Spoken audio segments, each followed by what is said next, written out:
Hai, kembali lagi bersama saya Raisya dan Farah di Robert Talk. Nah, pada session yang kali ini kita juga akan membahas mengenai salah satu komitmen dalam tata kelola perusahaan yang baik adalah dengan pengelolaan bentuk gratifikasi.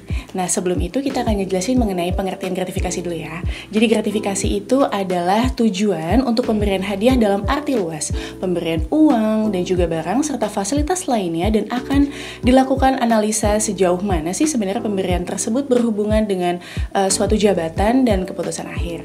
Untuk lebih jelasnya kita akan diskusi dengan Mbak Farah. Halo Mbak Farah. Halo Mbak Caca. Jadi gimana nih Mbak Farah?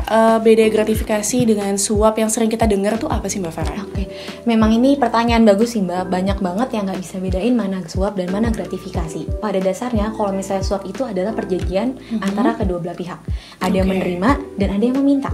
Contoh paling gampangnya, Kak Caca kerjasama sama vendor, gitu ya. Terus Kak Caca minta si vendor untuk memberikan Kak Caca sesuatu, entah itu uang atau misalnya voucher diskon. Dengan Kak Caca juga memberikan, nanti saya menangin sesuatu project deh. Seperti itu. Harapannya memang dari vendornya pun melakukan hal itu. Kak Caca dikasih uang, sejumlah uang. Harapan dari vendornya pun juga akan dimenangkan di project-project yang memang Kak Caca jalankan. Jadi memang ada kesepakatan di antara kedua belah pihak tersebut. Terus bedanya gratifikasi apa? Kalau misalnya gratifikasi sendiri, memang pada dasarnya gratifikasi itu memang dari satu pihak sengaja memberikan sesuatu.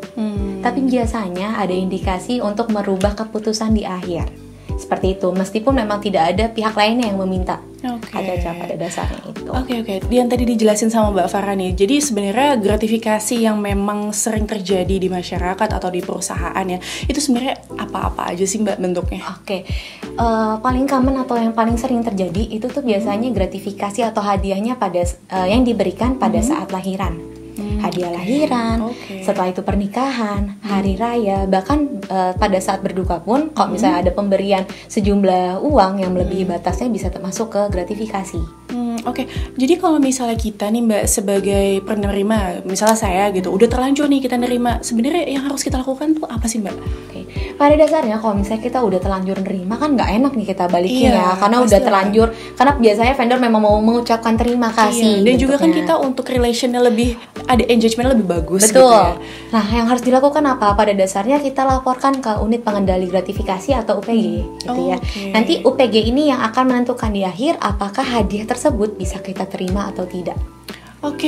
Wah, menarik banget ya sebenarnya. Jadi jika kita sebagai subjek di situ ya, jadi jika kita menerima gratifikasi dalam bentuk hadiah, uang, barang ataupun bentuk hospitality lainnya, kita tuh wajib melaporkan demi komitmen kita semua untuk menjalankan GCG yang lebih baik. Kita akan kembali lagi di session yang berikutnya bersama dengan Robert Talk. Bye. Dah.